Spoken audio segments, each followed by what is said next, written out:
16 मई 2008 नोएडा का सेक्टर 25 जलवायु विहार अपार्टमेंट्स। सुबह करीब 6 बज रहे हैं और घर में हाउस हेल्प भारती मंडल काम करने आई हैं। ये उनका रोज का रूटीन है। दरवाजे पर आती हैं, बेल बजाती हैं, पर आज जब उन्होंने बेल बजाई तो कोई नहीं आया। कोई बात नहीं, दोबारा बजाई, फिर भी कोई नहीं आया। एक्चुअली होता क्या था, घर के डोमेस्टिक हेल्प हेमराज रोज दरवाजा आकर खोल देते थे, लेकिन आज दरवाजा नहीं खुला। अब जैसे ही तीसरी बार उनकी उंगली बेल पे जा रही थी, तभी घर के अंदर से मालकिन नुपुर आ गई। वो जाली वाले दरवाजे के पार से बोली कि ये दरवाजा बाहर से बंद है। इसके बाद उन्होंने पूछा, हेमराज कहाँ है? भारती ने जवाब दिया कि उसे नहीं पता। ऑब्वियसली वो तो अभी आई और उसने नहीं देखा। उसके बाद नुपुर कहती हैं कि चलो मे बी दूध लेने गया होगा, रुको देखती हूं मैं। उसने चाबी मांगी और नुपुर ने ऊपर जाकर बालकनी से चाबी फेंक दी। भारती दरवाजा खोलकर अंदर गई और जब वो अंदर पहुंची तो जो उसने देखा वो उसने कभी नहीं सोचा था। डॉक्टर राजेश और डॉक्टर नुपुर तलवार दोनों अपनी बेटी के रूम में थे और अब रो रहे थे। भारती कमरे की दहलीज पर रुकी और उसने अंदर देखा तो वो 13 साल की बच्ची अपने बेड पर लेटी थी, सफेद फ्लैनल की चादर ओढ़ी हुई। अब नुपुर ने जैसे ही वो चादर हटाई तो वो आरुषि थी, नुपुर और राजेश तलवार की बेटी। आरुषि तलवार की गर्दन पर एक गहरा घाव था। आखिर क्या हुआ था उस रात जो इस कहानी को अनसॉल्व्ड मर्डर मिस्ट्री बनाता है, जानेंगे आज के इस एपिसोड में। नमस्कार, मेरा नाम है अंकित और आप देख रहे हैं जस्ट का शो क्राइम सीन।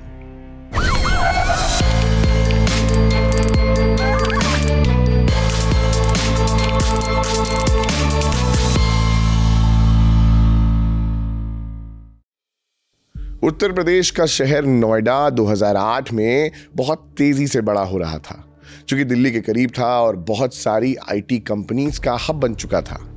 नए अपार्टमेंट्स लगातार बन रहे थे। मिडिल और अपर मिडिल क्लास के परिवार यहाँ पर शिफ्ट हो गए थे। मतलब ये एक ऐसा शहर था जहाँ लोगों को लगता था कि यहाँ लाइफ सेफ है, जहाँ बच्चे अच्छे स्कूलों में पढ़ सकते हैं और जहाँ माता पिता डॉक्टर्स और इंजीनियर्स थे, मतलब सारे अच्छे प्रोफेशनल्स। और इसी नोएडा की एक पॉश कॉलोनी है जलवायु विहार। इसी के एल ब्लॉक के हाउस नंबर L32 फ्लैट में रहते थे डॉक्टर राजेश तलवार और डॉक्टर नुपुर तलवार। प्रोफेशन से दोनों डेंटिस्ट, यानी पढ़े लिखे। दोनों के पास नोएडा में अपना डेंटल क्लिनिक था। डॉक्टर राजेश नोएडा के सेक्टर 27 में क्लिनिक चलाते थे और इसके साथ फोर्टिस हॉस्पिटल में डेंटल डिपार्टमेंट के हेड भी थे। इसके अलावा ITS डेंटल कॉलेज में वो गेस्ट लेक्चरर भी थे। डॉक्टर नुपुर भी उसी क्लिनिक में प्रैक्टिस करती थी।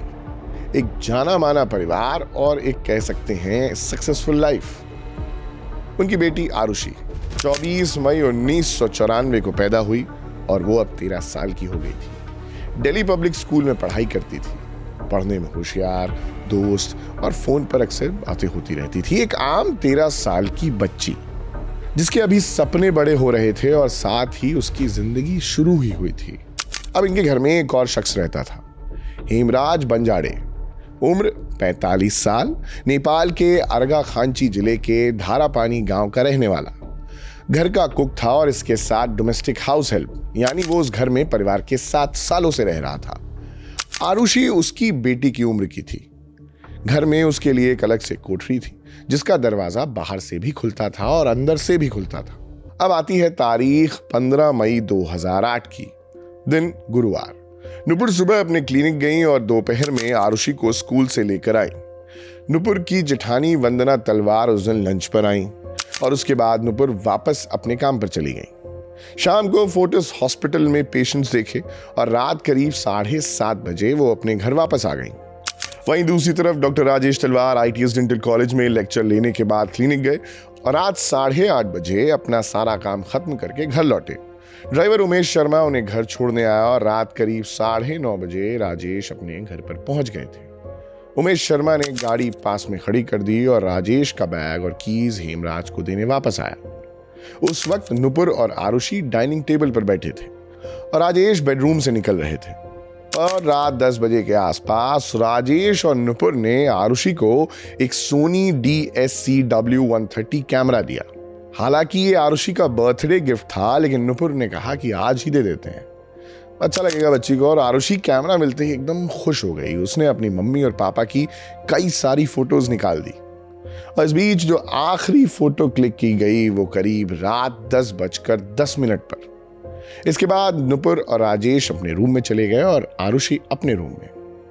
इसके बाद रात करीब 11 बजे राजेश ने नुपुर से कहा कि इंटरनेट राउटर ऑन कर दो, जो आरुषि के कमरे में था। नुपुर आरुषि के कमरे में गई और उस वक्त आरुषि चेतन भगत की novel the 3 mistakes of my life पढ़ रही थी। नुपुर ने राउटर ऑन किया और अपने रूम में वो वापस आ गई। इसके बाद राजेश ने इंटरनेट पर स्टॉक मार्केट और डेंटिस्ट्री की वेबसाइट्स देखी और इसके बाद एक ईमेल भेजा। रात 11:41 पर उन्होंने एक ईमेल वेबसाइट विजिट की। ये उनके और उनके लैपटॉप की आखिरी इंटरनेट एक्टिविटी थी। अब रात के 12 बजे के बाद आरुषि की फ्रेंड अनमोल ने उसे कॉल किया। फोन नहीं उठा और उसके बाद उसने घर के लैंडलाइन पर भी कॉल की और वहां भी किसी ने फोन पिक नहीं किया। इसके बाद रात 12:30 बजे उसने एक SMS भेजा, उसका भी कोई जवाब नहीं आया। अब घर में उस वक्त कुछ बड़ा हुआ जो किसी ने नहीं देखा और यही आगे चलकर सबसे बड़ी प्रॉब्लम बनने वाली थी। अब सुबह 6 बजे हाउस हेल्प भारती मंडल आती हैं और हेमराज उन्हें कहीं नहीं मिला। दरवाजा भी बाहर से बंद था और अंदर आरुषि की डेड बॉडी मिली। किसी को नहीं पता था कि आखिर इस घर में हुआ क्या है। और जब तक पुलिस आई, घर में 15 लोग थे। सभी लोग लिविंग रूम में मौजूद थे और आरुषि का कमरा खाली था, यानी क्राइम सीन पूरी तरीके से बर्बाद किया जा चुका था। अब पुलिस आती है और घर की तलाशी लेती है। फिर पुलिस ने पहले दिन एक FIR दर्ज की। उसमें राजेश तलवार ने खुद नौकर हेमराज को मुख्य संदिग्ध बताया। उन्होंने पुलिस से कहा कि हेमराज को ढूंढो, वो मेरी बेटी को मारकर भाग गया है, उसे नेपाल तक जाकर पकड़ो। उन्होंने यहां तक कहा कि वो 25,000 रुपए देंगे पुलिस को नेपाल जाने के लिए। अब इस केस में पुलिस की पहली थ्योरी ये थी कि हेमराज रात को शराब पीकर आरुषि के रूम में गया, उसने उसके साथ छेड़छाड़ की कोशिश की। आरुषि ने इसका विरोध किया और हेमराज ने उसे मार डाला और इसके बाद भाग गया। ये बात अब मीडिया की नजरों में आ चुकी थी। नोएडा पुलिस ने हेमराज को ढूंढने के लिए 20,000 रुपए का इनाम रखा। लेकिन ये एक बड़ी अजीब बात थी। आरुषि के कमरे में घुसने के लिए जो चाबी चाहिए थी वो हमेशा नुपुर के बेड साइड पर रहती थी। अगर हेमराज या कोई बाहरी आया था तो उसे वो चाबी कैसे मिली? और घर में घुसने के लिए बाहरी व्यक्ति को 3 दरवाजों से निकलना होता। उनमें से किसी पर जबरदस्ती घुसने का कोई निशान भी नहीं था। और एक और बात, डाइनिंग टेबल पर एक बैलेंटीन स्कॉच विस्की की लगभग खाली बोतल थी। उस पर ब्लड के स्पॉट्स थे। वो बोतल एक छुपे हुए मिनी बार से निकाली गई थी जो एक वुडन पैनल के पीछे था। अब वो मिनी बार कोई बाहरी नहीं जानता था। वो कोई ऐसा आदमी था जो घर का भेद जानने वाला था और वही उस बोतल को ढूंढ सकता था। इस बीच हत्या को अब एक दिन बीत चुका था। तारीख आ गई 17 मई 2008। आरुषि के माता पिता राजेश और नुपुर हरिद्वार के लिए निकल गए आरुषि की अस्थियां गंगा में विसर्जित करने के लिए। घर पर राजेश के भाई दिनेश तलवार थे, कुछ फ्रेंड्स थे और एक रिटायर्ड DSP के गौतम भी वहां पर आए। अब उन्होंने टेरेस के दरवाजे पर खून के स्पॉट्स देखे। उन्हें शक हुआ, लेकिन दरवाजा बंद था और उस दरवाजे की चाबी कहीं नहीं मिल रही थी। उन्होंने तुरंत पुलिस को इन्फॉर्म किया कि छत के दरवाजे पर खून लगा है और उसकी चाबी भी नहीं मिल रही। दाताराम नौनेरिया पुलिस स्टेशन ऑफिसर तुरंत पहुंचते हैं और अब वो ताला तोड़ देते हैं। तब जाकर टेरेस खुलती है और जैसे ही छत खुलती है वहां मौजूद लोगों की आंखें फटी रह गई। छत पर एक और बॉडी पड़ी हुई थी। वो बॉडी कई घंटों से वहां पड़ी हुई थी और उसके चारों तरफ खून का एक बड़ा तालाब था और बॉडी को घसीटने के निशान भी आसपास थे। शव को कम से कम 20 फीट घसीटा गया था और ड्रैग मार्क्स के ऊपर कूलर का पैनल रख दिया गया था और टेरेस को पड़ोसी के टेरेस से अलग करने वाली ग्रिल पर एक डबल बेड शीट डाल दी गई थी, यानी उसको कवर कर दिया गया था। अब सबसे बड़ी बात कि कोई पहले ही उस बॉडी को छुपाने की कोशिश कर चुका था और जब पहचान होती है तो सब के सब सन्न रह गए। वो शव हेमराज बंजाड़े का था, जिसकी तलाश आरुषि की हत्या के आरोप में की जा रही थी और उसकी ही लाश घर के छत पर पड़ी मिली। और अब कहानी ही पूरी की पूरी बदल गई। पहले दिन जो पुलिस की थियरी थी, अब वो उल्टी हो गई। नोएडा पुलिस की मीडिया में जमकर किरकिरी हुई।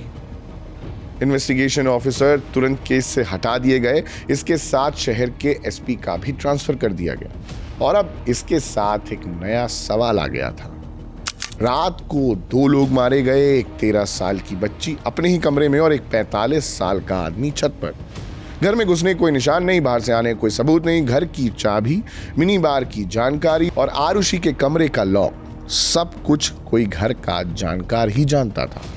और उस रात घर में सिर्फ 4 ही लोग थे, राजेश, नुपुर, आरुषि और हेमराज। आरुषि और हेमराज खुद ही शिकार थे। अब 2 ही लोग बचे, डॉक्टर राजेश तलवार और डॉक्टर नुपुर तलवार। पुलिस के पास इन दोनों पर शक करने के अलावा और कोई रास्ता ही नहीं था।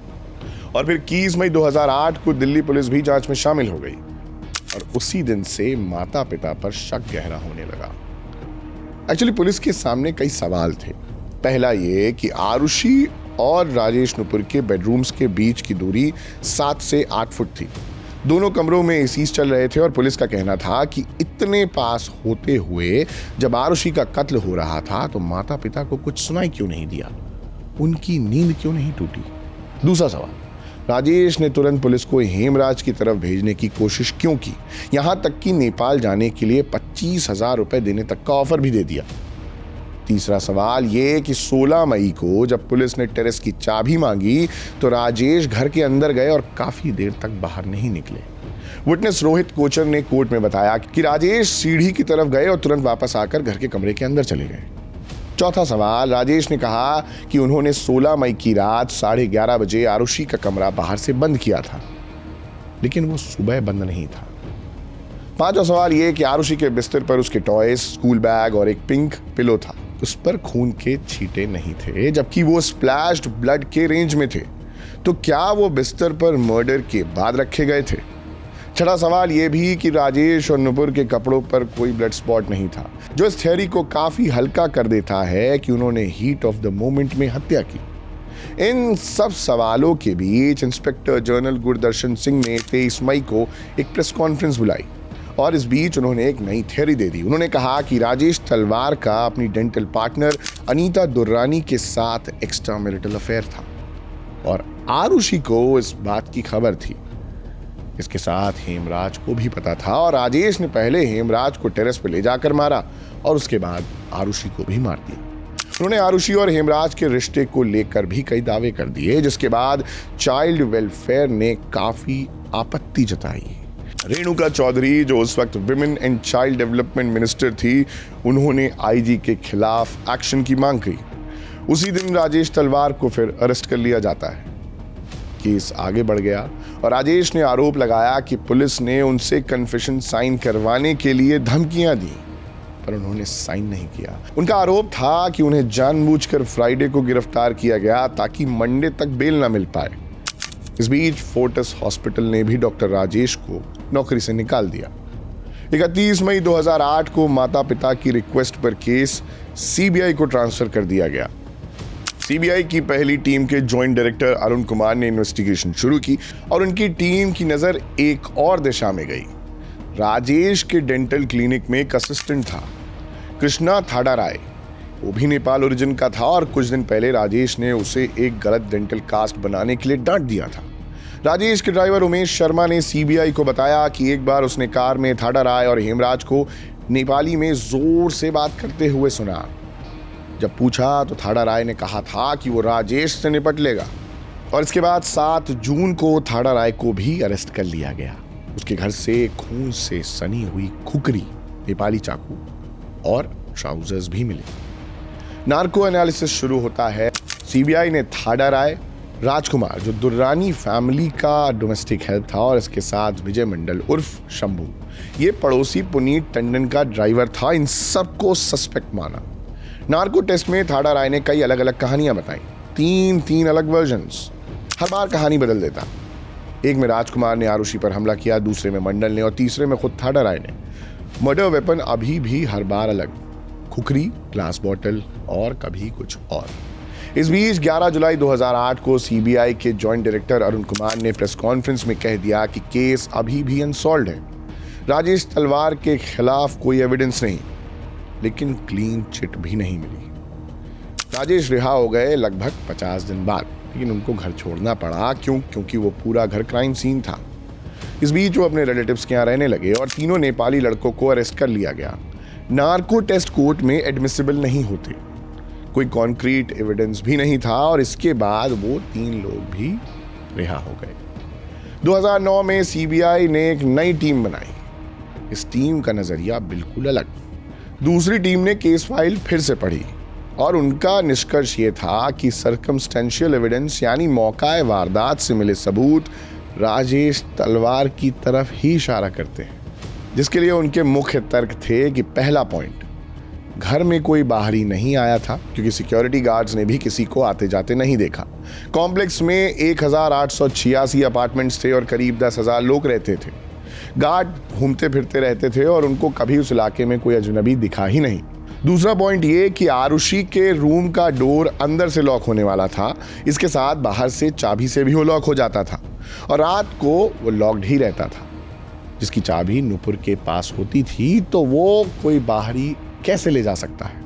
तीसरा पॉइंट ये कि हेमराज की बॉडी छत पर छुपाई गई थी, उसे कवर कर दिया गया था। ये किसी ऐसे इंसान का काम था जो उस घर में रहता हो।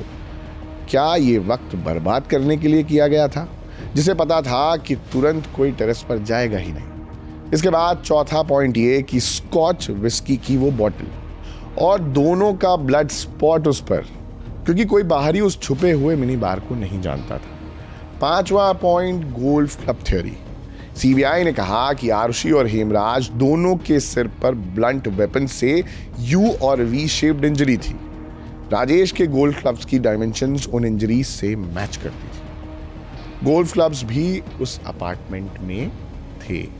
छठा पॉइंट ये कि जांच में ये भी सामने आया कि नुपुर तलवार का मोबाइल 15 मई को शाम 7:40 से बंद था और 18 मई को दोपहर 1 बजे ऑन हुआ। और पिछले 60 दिनों में ये पहली बार था कि उनका फोन इतने लंबे समय के लिए बंद रहा। सीबीआई की दूसरी टीम ने केस बंद करने की रिपोर्ट दाखिल कर दी। उसमें राजेश तलवार को सोल सस्पेक्ट बताया, लेकिन इस बात को भी माना कि एविडेंस इतना कमजोर है कि चार्ज नहीं लगाया जा सकता।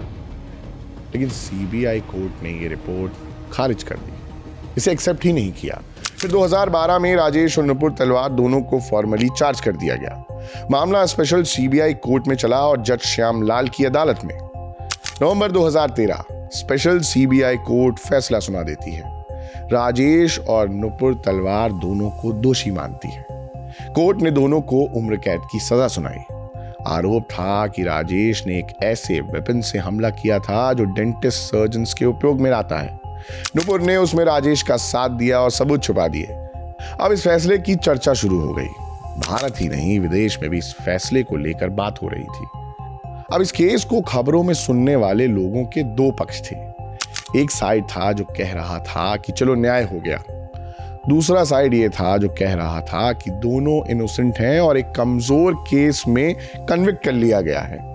लोगों का मानना था कि अगर इतने सबूत मौजूद नहीं थे कि राजेश और नुपुर दोनों को साबित किया जा सके तो इतनी बड़ी सजा क्यों सुना दी गई। और इस बीच जनवरी 2014 में तलवार दंपत्ति ने इस फैसले के खिलाफ इलाहाबाद हाई कोर्ट में अपील कर दी और अब फिर से पूरे केस की इन्वेस्टिगेशन की गई। और फिर तारीख आती है 12 अक्टूबर 2017। इलाहाबाद हाई कोर्ट अपना फैसला सुनाती है। जस्टिस BK नारायणा और जस्टिस AK मिश्रा की बेंच ने कहा कि सर्कमस्टेंशियल एविडेंस से यह साबित नहीं होता कि राजेश और नुपुर पूरी तरह से दोषी थे। चेन ऑफ एविडेंस पूरी नहीं थी और उन्हें बेनिफिट ऑफ डाउट यानी संदेह का लाभ मिलना चाहिए। इसके बाद कोर्ट ने सबूतों के अभाव के चलते दोनों को रिहा कर दिया। राजेश और नुपुर तलवार रिहा हो गए। 3.5 साल जेल में रहने के बाद वो नोएडा में अपने फ्लैट में कभी वापस नहीं गए। दिल्ली में एक नई जगह रहने लगे और अपनी डेंटल प्रैक्टिस भी फिर से शुरू कर दी। इस केस की सबसे बड़ी खासियत पता है क्या है? क्यों ये केस बार बार डिस्कस किया जाता है?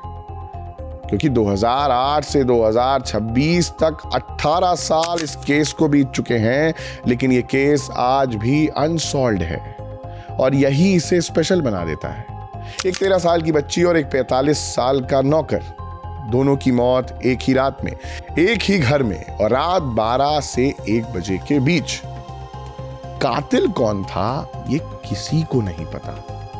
अब पुलिस ने जिसे पहले कातिल समझा वो खुद शिकार निकला। इधर 2008 में आरुषि के कमरे में जो हुआ उसे किसी ने नहीं देखा और शायद अब कभी पता भी नहीं चलेगा। और इंडिया की जुडिशियल हिस्ट्री में ये केस शायद सबसे ज्यादा डिस्कस्ड अनसॉल्व्ड मर्डर केस है। एक 13 साल की बच्ची जिसकी आखिरी तस्वीर उसके नए कैमरे से खींची गई थी, रात 10:10 पर अपने मम्मी पापा के साथ मुस्कुराते हुए, और ठीक उसके 2 घंटे बाद वो उस दुनिया से चली गई। आरुषि तलवार का केस आज भी खुला है और आज भी अनसॉल्व्ड है और शायद हमेशा रह जाएगा। खैर, आप इस केस के बारे में क्या सोचते हैं हमें कमेंट्स करके जरूर बताइए। क्राइम सीन के एपिसोड में फिलहाल इतना ही। हमारे लिए इस कहानी की स्क्रिप्टिंग की है हमारे साथी दीपेंद्र गांधी ने। कैमरे के पीछे हैं अहमद अब्बास और फरहान हैदर। साउंड पर हैं संदीप पांडे जी। मेरा नाम है अंकित और आप देख रहे हैं जिस्ट। शुक्रिया।